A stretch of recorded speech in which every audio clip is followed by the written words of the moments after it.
Hello and welcome to the Growing Green Landscapes Podcast with Jeremiah Jennings. While still in his early 20s, Jeremiah already runs a successful six-figure lawn maintenance company.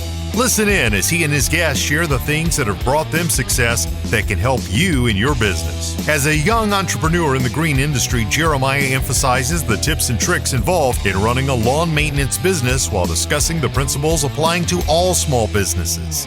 If you're wanting to grow, become profitable and professional, you're in the right place. And now, here's your host, Jeremiah Jennings.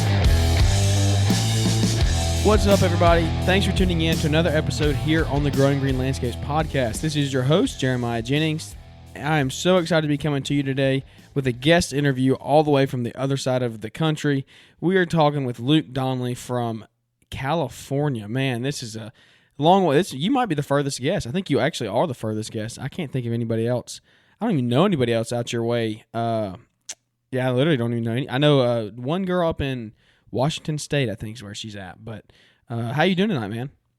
I'm good, man. Thanks for having me on. You know, it's cool to be a part of the podcast, and hopefully we can bring some value today. Absolutely. I know you can. I know you're gonna bring a word to these new to everybody out there, but especially the newer guys in the industry. I think you're gonna bring a lot of good value to them because I've followed along with you here on Instagram for a while and seen your progress and the stuff you've made here recently. And you actually just hit a big mile marker for your business, and you just hit 1 year in business. I saw that the other day. Congratulations to you and to your family, and that's a huge thing to be able to make it to that point.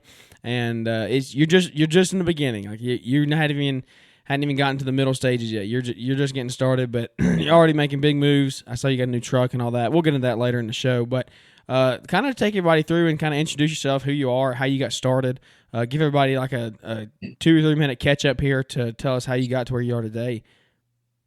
Yeah, sure. My name's Luke. I'm from Roseville, California, right outside of Sacramento, capital of California. 29 years old, married, been married for 5 years, got a 4-year-old. And a 1.5-year-old boy and then girl. I started my business about a year ago. And I guess, backing up a little bit, I was in insurance for a while. I was actually in church ministry for a while and then went into insurance. Was in it for a couple of years, and my wife's got some health issues. And so, we had to, it's tough when you have someone with some serious health issues. You got to find a work environment that it works for you and it's compatible, and and there was some struggles there, and I actually we were talking a little bit about this before we started the podcast, but I was working in insurance. I had trying to get some treatment for my wife for her some of the health issues that she's going through, and actually made a big sale on insurance. Insurance can be kind of feast or famine, right? You're either, it's really, really good, or it can be pretty rough. And I made a big sale, turned around, God provided that turnaround, and I put that directly into this treatment for my wife. And actually that company that I partnered with that contract, they turned around about a week later after I had spent the money on this treatment for my wife for her health issue. They turned around and flat canceled, and I had to return that money back and get it back to the company I was working for. And so that was kind of the final straw for me. I was like, I can't do this anymore. It's too much, too many ups and downs. And so I started looking around, praying about what to do. And that's kind of where I came to the point where I was like, you know what, maybe I could start this lawn business. My dad's actually owned a business, lawn business, for a few years. And then I had one as a kid. I think just about every teenager has a little bit of a lawn business when they're a kid. But, and so I've been mowing lawns since I was 8 or 9 years old. And so I thought, if I could do it then, I can do it now. Let's try to make this work. And January 1st, 2021 started up in the back of our minivan. It was, threw everything in the back, then put all the seats down, put a tarp down, threw everything in the back of the minivan. And, my wife got irritated because it would smell like it smelled like, Smell like gas and gas back grass there. Yeah. clippings. And, I tried to roll the windows down, but, there's only so much you can do. And, from there, just started picking up a few accounts. I got up to about 9 accounts before I got to the point where I was like, okay, I only have so much time. I'm pretty heavily involved in my church. I work in a lot of ministries in our church, both me and my wife do. And so I was very busy on the weekends. A lot of guys are weekend warriors. Well, Saturdays and Sundays, I was heavily involved in our church, but Monday through Friday, I had this 9 to 5, so to speak. And I was, after church, or after, not after church, but after, Saturday afternoons after work, I'm trying to, just mow a few lawns here and there. And sadly enough, the insurance thing was not going that well. And so I actually kind of got to the point where I was not that far off from what I was already making in insurance. And it was pretty small. Our expenses were pretty low at the time. And so I was like, you know what, I remember I told my wife, I said, I think we just need to the boat is as close as it's going to get. Let's just jump into the boat, And we prayed about it. And I called my boss and said, hey, this is what I'm thinking about doing. And he was, all behind it, so finished out working for him.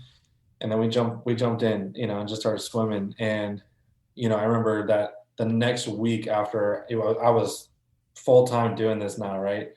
That next week we added like 5 clients. And, wow, in 1 week. 14. And it just started to really it put us into the situation where I was like, okay, it's either, I either make this work or I fail, and I'm not going to fail. So, and God's been so good all along the way. He's been providing and taking care of us, and just really cool to see the progress. We're a year later now.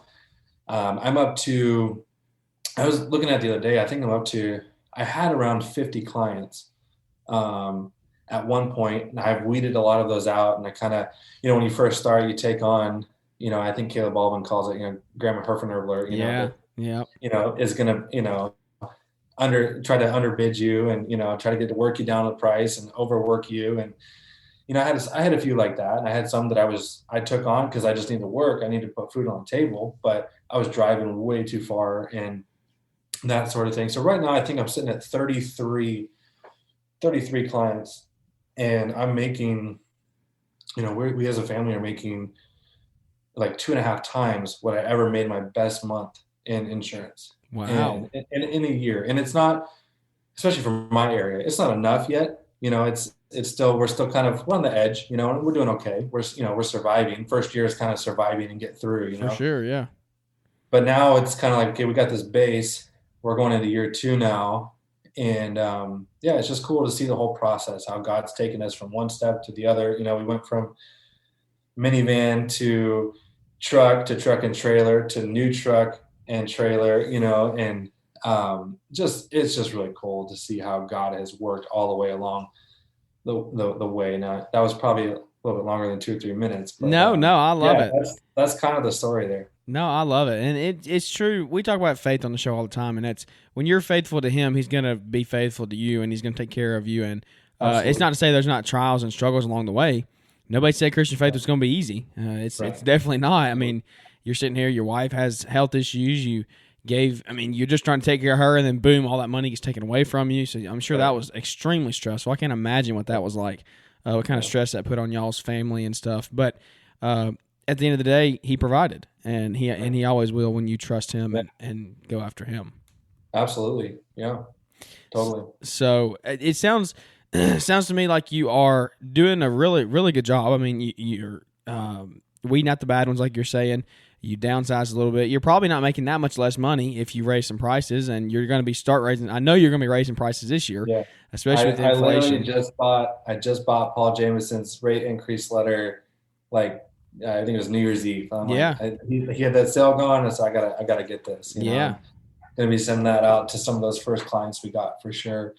And we save. You save on expenses when you're not driving. Exactly.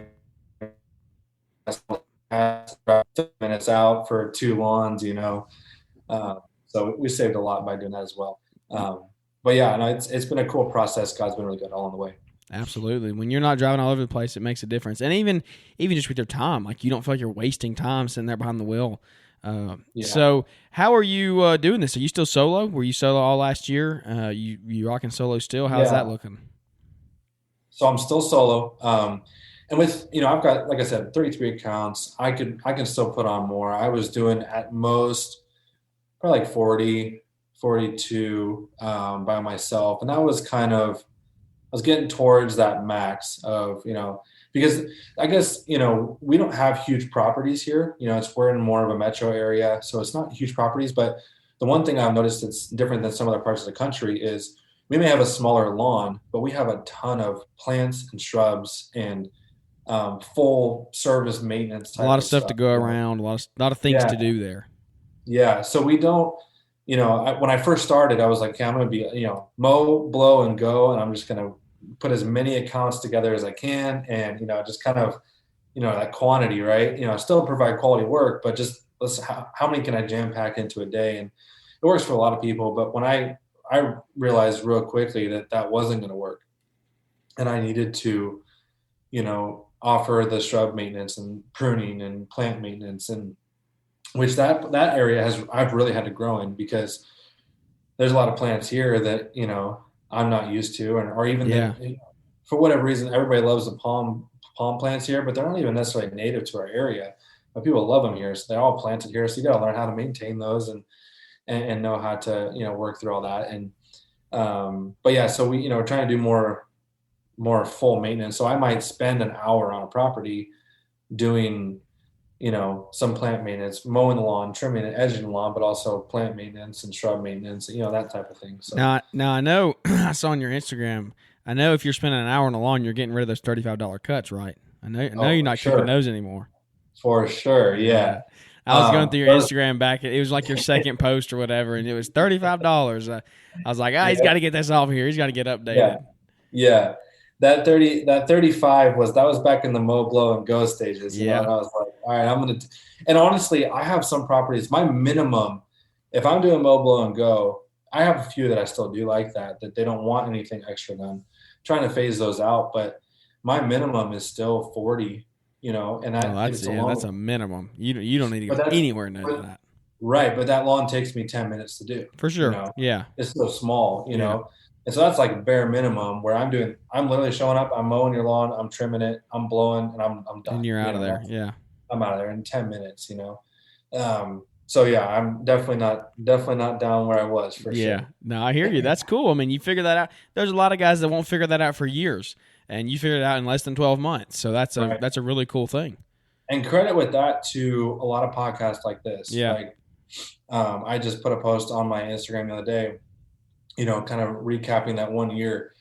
And, if it weren't for, Paul Jameson, Mitchell Gordy, Brian Fulton, Caleb Allman, your podcast, I'd probably be charging less than 35. Yeah. No, but that's what it's here for, is that it's absolutely. That content that I wish, it was kind of there when I got started. Not really. I think Paul came out with his right after, but I didn't know about it. I didn't know anything about it. Right. I wish it was there when I got started, and I know they wish they had it when they got started, and they would be 10 and 15 absolutely. Years ahead of where they are now. Absolutely. And, it's funny too, because like, I remember, YouTube was the first thing I thought of. I'm like, I got to gain some knowledge here, find some business advice from lawn, so I started looking around, and some random people popped up, and it's kind of local to me. But then I remember I'm like, I wonder if there's a podcast for this. And I started searching. I was searching, lawn care podcast, whatever, trying to find something. And Paul's was the first one to pop up. And so I started watching or listening to his, and he was the first one I listened to, he was interviewing Mitchell. That's the first one I just clicked on and decided to listen to. And then, Mitchell said, hey, I've got this YouTube account. And so I went and I'm like, okay, well, I'm going to go. Yeah, go follow YouTube.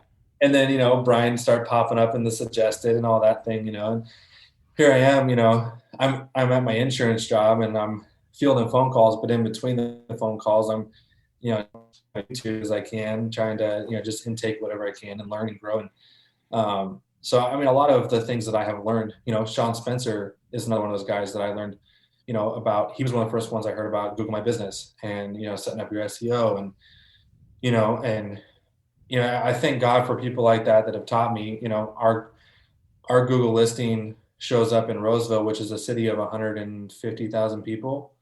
And, we show up as I think last I checked, we're like number 2 or number 3 in, in all of Roseville. And so that's just another really cool thing that, I'm able to, be a part of. And I help, that it was, those guys. So I don't know, it's just cool stuff. That is awesome. And the dogs, my goodness, that it's so hard to get away from the dogs. They try to do podcasts and they're just always here running around. I say it's like you got 2 kids. I feel like I have 2 kids as well. These are insane. But Yeah. anyway, no, that is really cool. I wish I'm glad that guys are putting this content out. I'm glad to be a part of it. I'm glad to get guests like you on to talk about it and talk about the things that you've learned, because it's great for us to hear the ones that are doing it. It's great for us to hear because that's what keeps us going. Like, I'm not in it for the money. I'm not in it to, I want to have a profitable business, but it's not all about the money for me. It's about this right here. It's about you saying, look, these shows have helped me literally run a business and provide for my family and my kids. And that's what it's all about. And I know what most of the guys that are out here doing it, that's what their goal is as well. Yeah, for sure. I would take a lot of the stuff that I would be learning from these guys and I'd go, tell my wife, hey, I learned this today and we're going to try this. We're going to do that. And she's like, I trust you.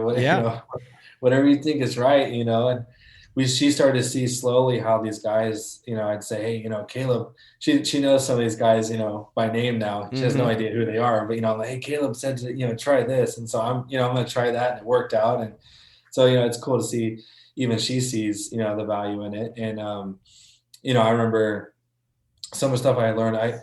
There was a point, like probably not even a month in, I just remember, so you talked about not really in it for the money. Even in my own business, I'm not necessarily in it for the money. I want to be profitable and I want to make money. And, I believe that if God puts you in a position, you should be the very best at it that you can be. And so, I'll make as much money as God will allow me to make. But, I just want to provide for my family. That's the number one thing, and I remember right after we started, and we get very little rain here. Very little rain. We're usually in a drought just about every summer, but I remember it was pouring down rain, and I was passing out door hangers, and I'm putting them on, and it's just pouring down rain. I'm soaked. And I remember I texted my wife and I said, "Listen, we're gonna make this work. We're gonna provide. We're gonna make this work." And that work ethic was there, but a lot of it was due to the guys that have podcasts and YouTube and all that that have helped me. They don't even know me, That's the first time we met, talking in person. I say in person, we're talking over Zoom, but, none of these guys, I've never met them in person or anything like that. I've never been to a GIE, that type of thing. But, it's just cool that somebody all the way across the country is out there putting out content, wanting to help, and grow the community. Absolutely. Well, you keep bringing up your wife a lot, and that's actually something that's really cool. Kind of goes hand in hand with together in the trades there. What is her role in the business? Is she actually like in the business day to day doing office work? What is she doing? So right now she has very little day to day operations in the business. Okay. So she, I talked about her health issues. And kids. That's a full time job too. And kid, yes, that is her full time position. Yeah. And she does incredible at that. And, I think she's got a way harder job than I do. That's for sure. Yeah, but, that's right. She, she's interested and offered to help. And whether I use Jobber, and so whether it's going through Jobber and putting in new quotes and that sort of thing, or she's offered to help out with some of that, and and we may go down that route at some point. She actually hasn't really, because of her health issues, she's struggled. She can't work a 9 to 5, and she can't do something like that. She can't really be involved in that sort of thing just because of some of her health issues. So, and it's not an excuse, because she totally would if she could. She's a go-getter and she wants to help. And so I think that's kind of one of the things I'm thinking about this next year, is trying to implement her a little bit more and let her be a part of some stuff more, whether it's, you get busy. So whether it's helping post on Instagram, or, keeping your Google My Business profile up to date, or, whatever it may be. For sure. Just trying to help with some of the back end things. She's gone out and helped me a few times when she's been feeling well, and she'll go out and, whether it's a cleanup or whatever, she'll come hang out for a couple hours and help out. But that usually does her in. But you guys have heard, stuff that she's got going on. But so yeah, that's, kind of a long answer, I guess, but that's kind of where she's at right now. I think I would like to get her a little bit more involved. If anything, I think it's Brian and Liz Fulton talk about this a lot, is, trying to, share your step-by-step dreams and plans with the business and what you want to do with it, and trying to get her more, get your wife more, your spouse more involved that way. And so I've been trying to do more of that, because I have it all here, in my head. I know what I want to do. And so sometimes it's even just bringing her in on that side so she can get behind you and, kind of push you forward. I'm the exact same way. My wife doesn't work in the business. She has her own career. She's a nurse outside of here, right. But I need to be better. And I think a lot of guys out there should probably do this. Is your wife wants to be included. I think she wants to feel included. She Absolutely. wants to know what's going on. And I have to actively be a better example of that in my own life, is telling her and trying to include her and not make her feel like this is just my deal and she has no part of it. Because if she's going to feel a lot more trustworthy if I come to her and I tell her what's going on and like try to keep her involved when I need to go buy a $10,000 lawnmower. But when I don't tell her anything about it, I'm just like, oh, this is a good purchase. She's going to be a lot more like, what? Are we sure? Do we really need that? Do you really spend $10,000 on that type of thing? So it can really come back to help you in the long run when you do that. And it'll also help your marriage too. Absolutely. Yeah, totally. Yeah, no, that whole equipment thing, I totally get, like you mentioned earlier, we just got a newer truck, a new to me truck, I call it. But, even just, she's like, do we really need, is this, good investment? And I'm like, no, trust me, it is. I promise, we're going to wrap it, and we're going to make it look real sharp, and it's going to bring in so much business for us. And, and sometimes on the outside, I say the outside, she's on the inside, but you think you understand what I mean. She's going, do we really need, I also got some new trailer racks and, that sort of thing. And she's like, do you really need to spend $500 on trailer racks? Yeah. Yeah. Are you really spending all that? She goes, what do you bought this again? And I'm like, no, trust me, it's going to help. And so I think I definitely need to be more involved and getting her more involved in the business. Cause when she sees the whole vision behind it and, the reasons why I'm trying to do what I can do now to propel the business, just go a long way. Yeah, it's a big thing having them involved, and that's a little plug for Together in the Trades. Great conference that if y'all think, if anybody out there who's listening can make it, you need to make it, because and it's an investment for sure. I mean, you're gonna spend $1,200 coming if you're flying, but it's a really good investment for your business and for your life, and it'll help you down the road. So let's talk more really like in depth in your business here. Let's talk. I know California is actually banning gasoline engines in 2025 or whenever that is. 2024, yeah. 2024. Yeah. So how is that going to affect you and your business? Let's talk about that a little bit. I haven't had a guest on from California, so I've been interested to hear from somebody out there. Hey everybody, thanks for listening to the show today. Just want to hop on here really quick and talk to you about Launchpreneur Academy and all of the wonderful resources that are there. If you were listening to this show real time when it came out, or just about within a week or two here, not too far down the road, then what you're hearing is we're listening to this in the winter. It is snow is starting to fall all around the country. Snowstorms everywhere. We're down here in the South, but even up in Tennessee, they're getting a bunch of snow. As I'm doing this recording, they are getting just hammered with snow, hammered. And so there's a bunch of guys that are getting an influx of calls, and people are like, hey man, can you come plow my driveway, plow my sidewalks, get everything cleaned up, put some salt down. There's a lot of guys who don't know how to do that and don't know what to do, don't know the right way to do it and make money and be profitable. So Launchpreneur Academy has snow plowing training courses, but they also have snowplow contracts, and that is where you really need to go and spend your money wisely. Go to Launchpreneur Academy, get those snow contracts, so when people do call you, you can give them that and say, look, here's the contract, this is what we do, this is what we offer, here's the price, let them sign it. and then you go to work for them. Have it on paper always. Don't have anything just written. I mean, just said word of mouth. That just doesn't hold up down the road. It's not a good business model. So Entrepreneur Academy has tons of resources. We're not even going to get into all those today, but I just want to say really quickly, if you're listening to this live real time, Entrepreneur Academy is a great place to find snow plowing contracts and all the resources to go along with them. So go check them out. The link will be in the show notes, or you can look them up at launchpreneuracademy.com. Thanks, guys. Let's get back to the show. So, obviously by the name of my business, Liberty Lawns, I'm not for the ban, Yeah. But, I think we should have the freedom to do, I'm not gonna get all political, but anyways, it's 2024. There's a ban going into effect where you can't sell it. It's kind of the stage where it goes from you can't sell it to you can't use it. And,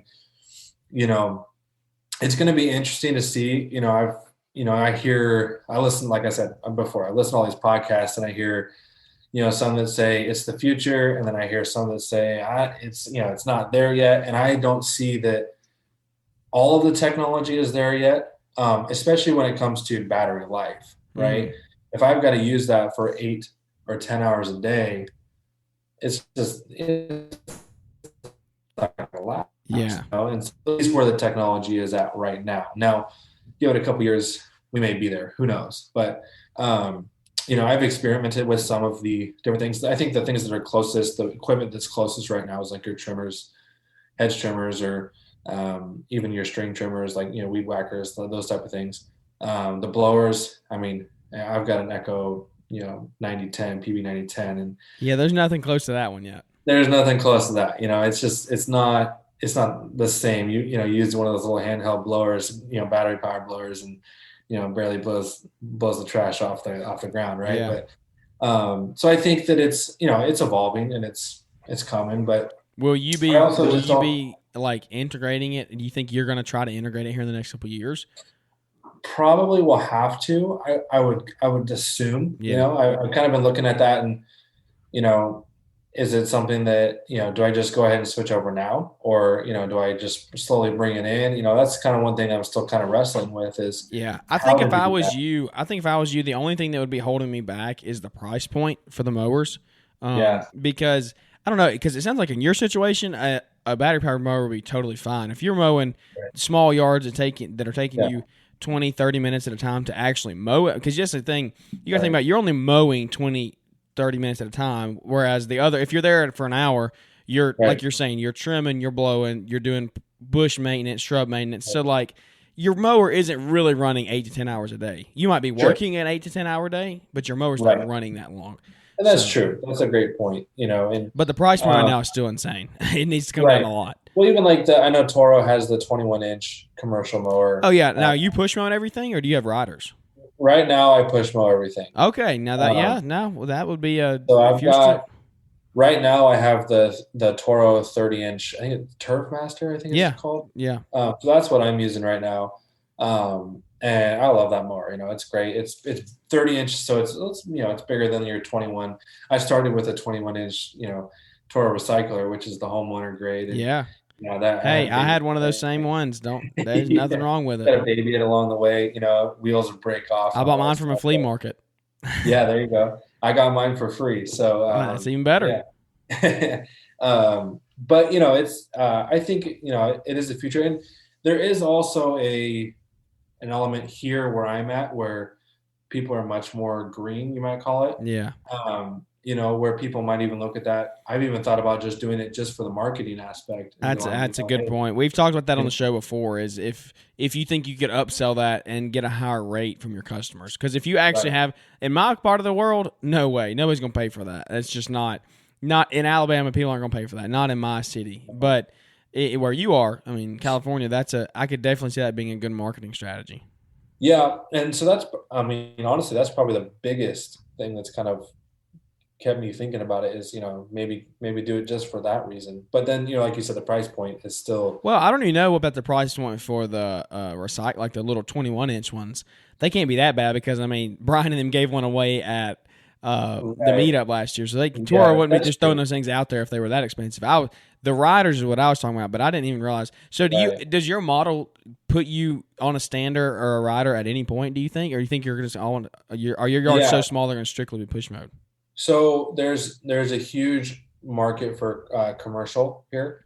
There's a lot of, it's kind of, the area I'm in is pretty, we have a ton of businesses and, and so like I'm sure probably most places do, but that's where you kind of get into using more standers. There's a lot of right standers around here. You see a lot of those. Oh, wow. That'd be perfect if you could get on with like a 36-inch one of those. Yes. I was actually debating for a while, do I just go straight to the 36 and skip the 30? But then you have real small gates, and I even have a couple of gates where I still have to use my 21 because I have some of those too. That makes me. What fence designer would ever install a gate less than 30 inches? Like, what are you thinking? Like, what are you doing with your life? I mean, that makes me so mad. Yeah, I'm with you there. But Dan Wheeler, if you ever install a fence like that, I would just go ahead and quit the fence business. It makes me so mad. Like, think about other people. Think about the thing that gets me. The thing that gets me is like, what are you going to do when you like put up a trampoline back there? Like getting all those pipes, getting all that crap through the gate, like putting up any patio furniture. That's ridiculous. It just it turns my gears. It makes me mad. Yeah. There, it's nothing more frustrating than you go to quote a job or you quote it. You pull it up on Google Maps and you quote it, and then you get there and you go, I can't even get my motor through. No, I don't do that. Yeah, I don't take those chances. Yeah. So I mean, the battery power, kind of coming back to that, I think definitely here, and it's going to be the future quicker than some other places. Yeah. I think y'all would definitely be some of the leaders. Oh, 100%. I mean, we're already seeing it in, some of the legislation that's being passed. And I know there's a lot of companies that are fighting it, especially, your local saw and mower shops, that type of thing. For sure. They're doing everything they can because it's going to put them out of, Yeah. So, anyways, I think you'd also ask as far as using standards, commercial, but we have a few cities around that, like one of them, for instance, I'm trying to get in. I have a couple there already, and I'm trying to build a route in that specific city, and they're bigger yards, a lot of higher, really high, much higher valued homes. I did a quote a couple months back on a property that was $3 million. Wow. And, I mean, huge house. It would be probably about an acre of lawn, and then there's probably a couple hundred bushes on the property. Oh, that's terrible though. That makes me sick. I hate doing bushes. I know you do. Yeah, my hand is one of the reasons. Yeah. So there is cities like that around. There is the area I'm in. It's metro, but you drive 15-20 minutes down the highway, and you're in Farmville, and it's rural, and you go out, it gets out there really quick, so I'm entertaining trying to look at more of that because it can be more profitable if you can spend you're doing a lawn quicker on a mower, or a stander or a rider, but I don't really ever see the need for having like a 52 or a 60. I mean, that's just not really necessary. I'll tell you, there's some. I don't know if does Wright make a 32-inch stander? I don't know if they do or not. Yeah. I know Exmark made the Staris. They made the Staris in a 32-inch. I think Wright makes a 32-inch. Now that would be for your situation. That sounds like gold because you can fit in most fences with that. Yeah, 32. If I could get the right one, a decent price, decent price point, that would be an option. Yeah. I really got close. I was real close on a 36. Yeah. I was, also just they're really cool. Yeah, just the fact that I could stand on it too and not have to push it. And I think you should really, honestly, level with me here for a minute. And I think your wife would agree in the long run. You don't want to be walking all that for the rest of your life. Like that's not a way.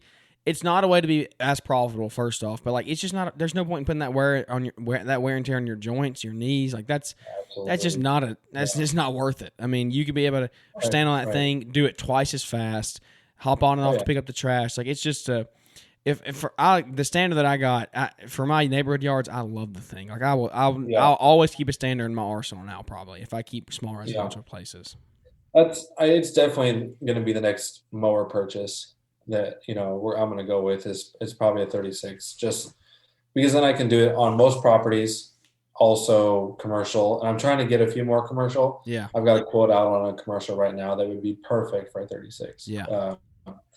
And, just trying to pick up more like that, would be huge. So, yeah.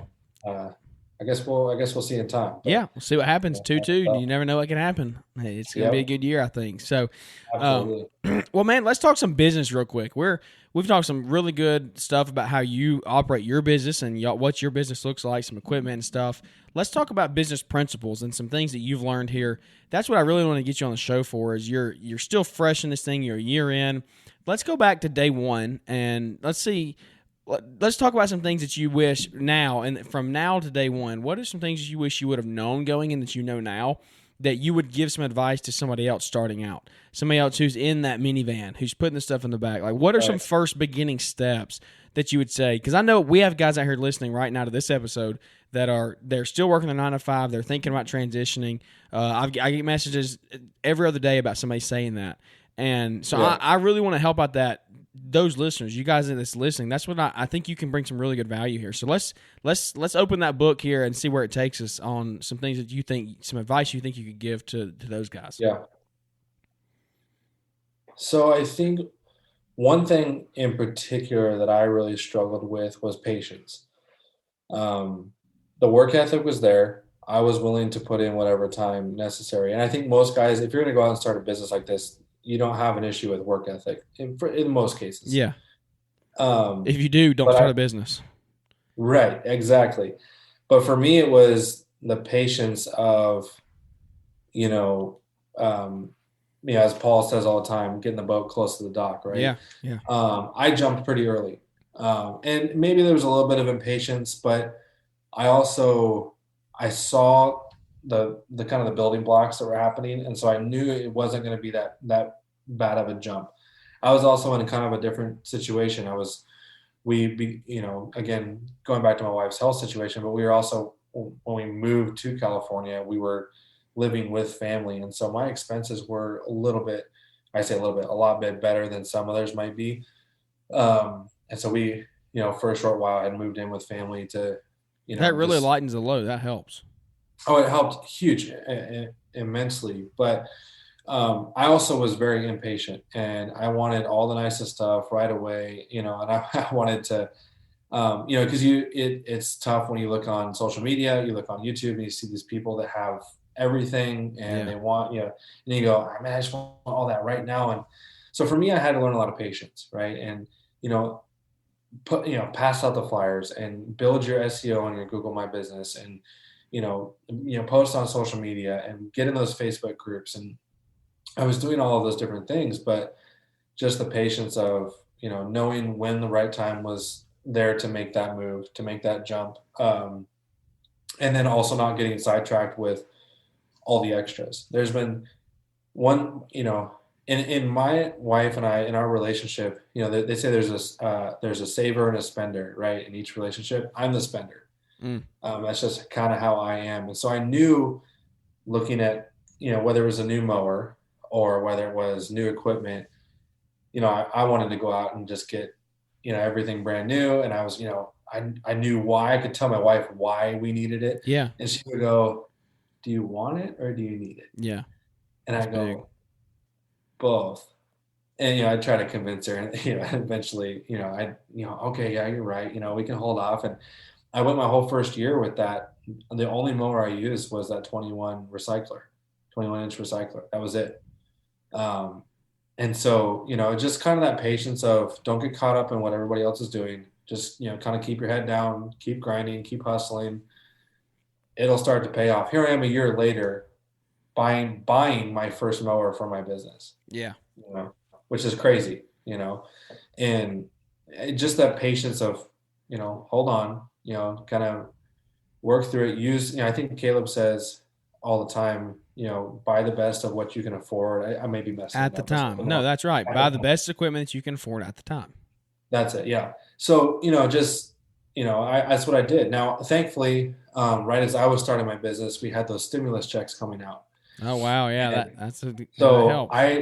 I literally, like, when I was proposing to my wife saying, hey, we're going to start this business, and I want to take all that money that the government is giving us, essentially, I'm going to take all that and I'm going to buy equipment with it. And so I was able to get a nice blower. I bought a steel blower originally. I bought the steel combi system. I had that, multiple attachment system. So I bought some of those things right about. I had that nice stuff at the beginning, but I didn't have a truck. I didn't have a trailer. I didn't have, a commercial mower, those type of things. And so I had to learn patience. And I would say, just be patient. It'll come. Just, keep grinding. I say it'll come. I'm not even there yet. I'm just a little over a year in. Yeah. But you're in the process and you can see that it's coming. Like, it's not you've put a year in and you're not an overnight success. That's the thing. Sure. Yeah, absolutely. I'm excited to see where you go, man. I think it's going to be really cool where the Lord takes you here in the next couple of years. What are some things? So there's some good things in the business side of things. What about like strictly your landscaping side, the lawn maintenance side? What are some things that you like in your first year? What have you learned? Like, what would you say somebody do different? Like when it comes, I mean, I don't know, edging the right way or mowing the right way. Like, what are some things that you would change that you would not have done at the beginning that you don't do now? Or I don't know. You know what I mean by that. So I think I would have done a little bit more research into what the other guys in the industry in my area are doing. I don't feel like I did a very good job of that. I kind of just was like, bolt and china shop. I'm going to figure this thing out, plow through it. That's kind of how I was. And so that's why I kind of just went mow, blow, and go. That's what I'm going to do. But that's not really what the majority of people don't do that here. It's full service. It's a high-end, full service thing. Yeah. And so that was one thing that I had to kind of change and adjust, because my original business plan, I had built it off of that. And so I had to kind of wipe that all and go, okay, we're going to do this now, which is, it's much better when you can have less clients, but make more money.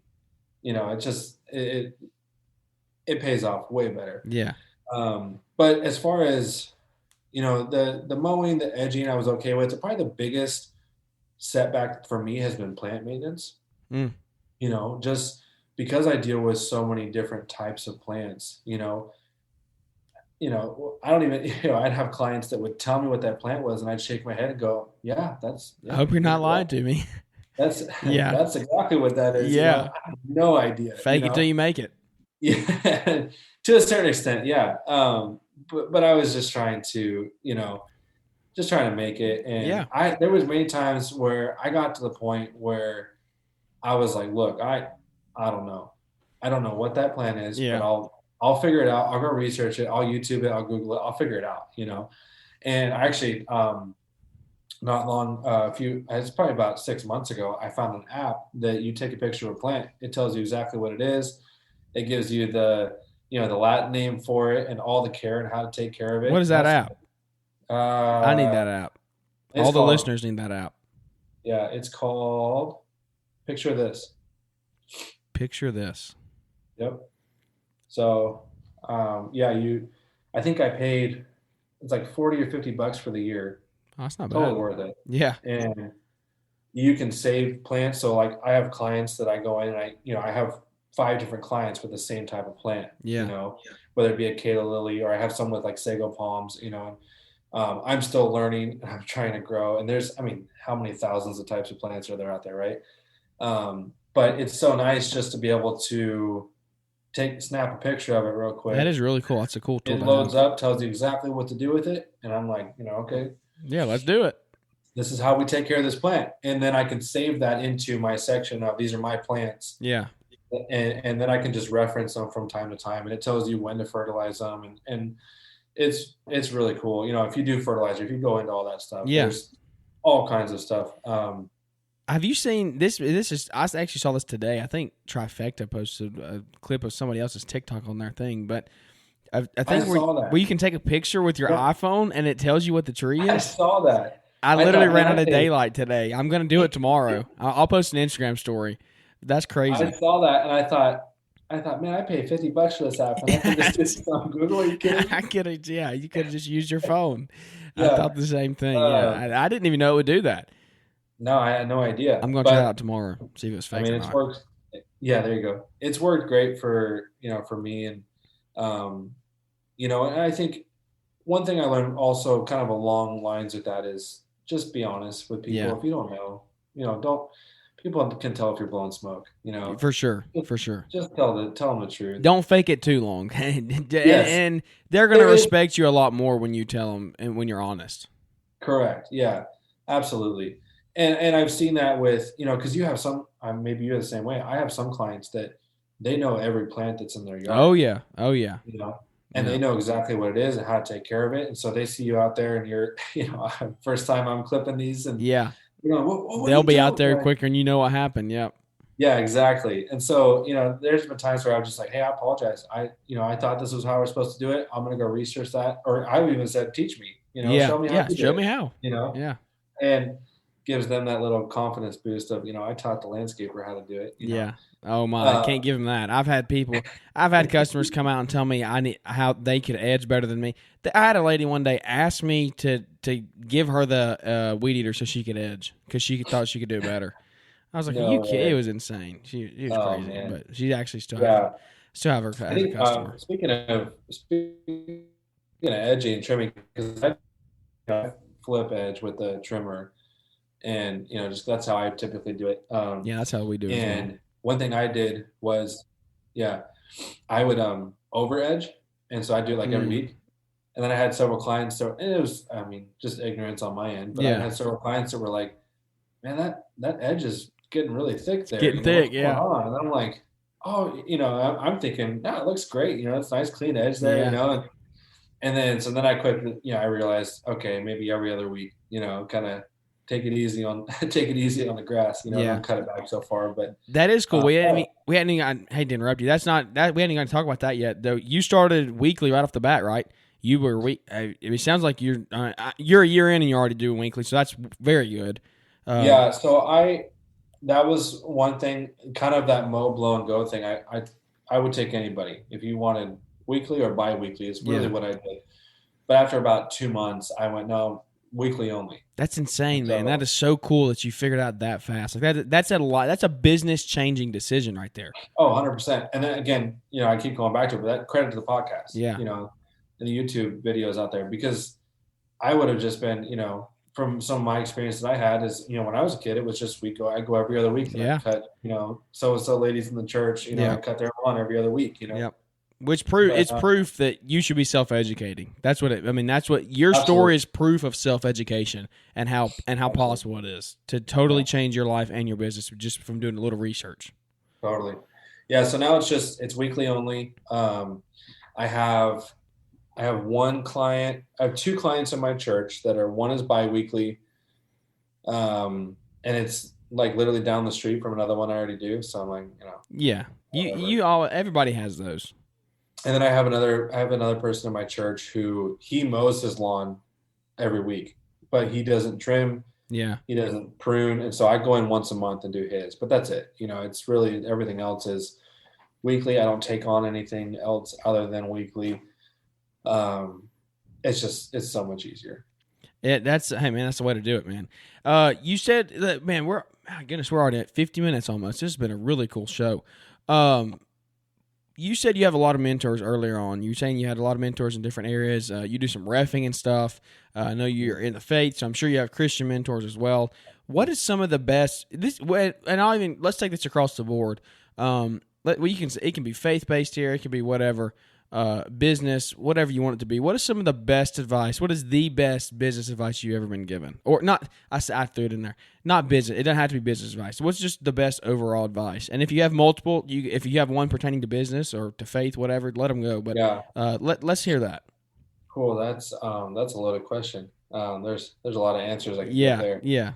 One thing my dad taught me early on, I think it was actually his mom that said this, is anytime I would say I can't. My dad would say I can't never made a great man, Oh and wow, that's good. basically teaching me that don't say I can't, figure out how. Yeah. And but then beyond that, just integrity. Living your life with character, honesty. I've been in church my entire life. I think I was, the first Sunday after I was born, I'm pretty sure I was You in were in church. church before you were born. That's the thing. You were, Absolutely. yeah, Yeah. Yeah. And so, there's a lot of biblical principles. We could spend a whole podcast, maybe two, just going over that, those. yeah, But just, I think that, that was one thing, I credit a lot to my dad. He taught me a lot about work ethic. I've seen it. He's been in full-time Christian ministry my whole life, basically. And so, but I saw him, you know, work his tail off, each and every day. And I saw firsthand by just experience, hard work. yeah. And when you work hard, it pays off, and, That's right. seeing that even, he was also my coach, basketball coach. I played a lot of basketball and, you know, uh, just a lot of those principles that, again, hard work, it translates over to real life, and beyond the basketball court. You referenced that I referee basketball. I guess it's kind of funny advice. My main mentor that I've had for reffing basketball, I'd go into a big game and I'd be about to, it'd be a, crosstown rival, an intense game. Both teams are pretty good. And I'd call him or I'd be talking to him and say, "Hey, you got any advice before I go into this?" And he'd say, "Yeah, don't screw it up." And that was just like his funny, just, yeah, that's all the advice you need. Just don't mess up. Yeah.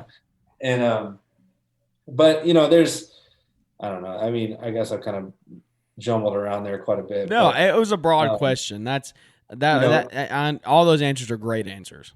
I think it goes back to a lot of honesty, integrity, hard work. Yeah. And because it goes across the board there. I mean, you get that stuff figured out, and it's going to translate into your business. It's going to translate into your marriage, and it's just going to really help you out in the grand scheme of life. Absolutely. Yeah. Well, man, I got one final question for you. I don't know if you listen to the podcast or not, if you know what's coming. All right, there you go, man. I've been thinking about this all day. Oh, good. Well, I'm glad you thought about it. Coming. All right, man. Well, what's your why? Give it to us. So my why is threefold. First and foremost, as a believer, I believe that everything I do should honor and glorify God. And so I want to do the best in everything I do to honor him. Yeah. That's my first and foremost, that's my, I guess one of the threefold, that's it. Second, is my family. I had referenced this earlier. I've never been a person where I've got to go out and make $1 billion and have all the money. I've never really been motivated by money. It's just never been, and I know a lot of people say that just to say it, but I don't know. It's never been a big selling point for me. I want to provide for my family though. With my wife and her health issues, I want to be able to provide any kind of treatment that she needs. Yeah. I want to make, sorry, I try not to get emotional. She's given up a lot. Yeah. She's had this for a while now, but specifically for the last 8 years. 2 months after we started dating, she had a severe attack with the disease that she's been diagnosed with. And she's given up a lot, but our whole relationship she's been in a wheelchair. She's been paralyzed from the waist down. There's a lot there, and I don't want to get too personal, but she's given up a lot. She's given up a lot for me, for my kids, for us as a family. She's been a testimony of being faithful to God, faithful to us. And so I want to provide for my family, whatever they need, and then the third part is I've mentioned, I'm involved quite a bit in our ministry at our church. And I kind of think it is, Paul was a tent maker so he could be a missionary. And so I want to, tent making for me is, lawn maintenance, landscaping. And if I can do that, then I can I can be involved in our church more, and I can give more to the church. I can, whether it be time or money or whatever, So I guess kind of a threefold answer, but God, family, church. Yeah. Yeah. I love it, man. That's good stuff. And it's just real. It just hits home. There's no glamour, nothing, no sugarcoating. It's just real stuff. It's real life stuff there. So I appreciate the vulnerability, man, and just being honest and being able to help some other guys out there. So, man, I just thank you so much for your time coming on tonight. If you're out there listening, everybody, reach out to. I don't know, man. Just it almost makes me emotional. Reach out to me. Reach out to you. And anybody out there, I know I'm an open book. You can reach out to me. I'm going to help you any way I can. I know you will as well. You seem like a very great guy that's going to do that. So, I don't know. Just keep grinding, man. Keep going in the next year, the next 5 years. I can't wait to stay in touch and see where your business takes you here in the future. 100%. Yeah, absolutely. Yeah, like you said, if anybody wants to reach out to me, go for it. You can find me. My best place is just Instagram, Liberty Lawns with an S, CA. California, Liberty Lawn, CA. So reach out to me. I just looked at it. I have 190 followers. So, reach out to me, the big influencer that I am, right? Hey, I'm right there with you. I don't have any following. Yeah, no, I just, I want to help. I'm still learning. I'm growing. That's why I want to connect with you and other guys that just, bounce ideas off each other. There's things that I've learned just through this podcast that I want to try to, implement and use. And so, reach out. I'm happy to help. Awesome, man. Well, you can reach out to me if you ever need me. And I just want to thank everyone for listening to today's episode. No matter what it is, when you're listening, wherever you're at, just like we say all the time here, do something good for somebody else, further the kingdom of God, be a good influence. And I don't know, we're here to build this community one relationship at a time. And by doing that, I think that we're going to really help the community grow closer, close-knit, really build relationships, help people out along the way. And that's my goal in all this. That's the goal in the podcast. That's where I want to go here in the future. So I'm excited where the future is going to take us. Who knows what 2-2 is going to be like. But I think actually this is one of the first 1 or 2 podcasts here in 2022. So excited to see where we go this year. Excited to see where you go, man, out in California. Hopefully everything goes well for you, and we'll catch up here soon. Absolutely. Appreciate it, man. Thank you. Yes, sir, buddy. Well, thanks, guys, for tuning in. If you would, leave those ratings and reviews. Those will really help us, and it'll just help boost the podcast, get us out there to a bigger group of people so we can build the community one relationship at a time. Thank you all for tuning in. We'll catch up with y'all here on the next episode. Thanks for tuning in to the Growing Green Landscapes podcast. We know you have many other podcast options to choose from, and don't take it for granted that you chose to spend some time with us today. You can connect with Jeremiah Jennings at Growing Green Landscapes on Instagram or use the link in the show description. Don't forget to smash the follow button on the podcast and leave those 5-star ratings and reviews. We hope you crush it in your business and hope to catch you on our next episode.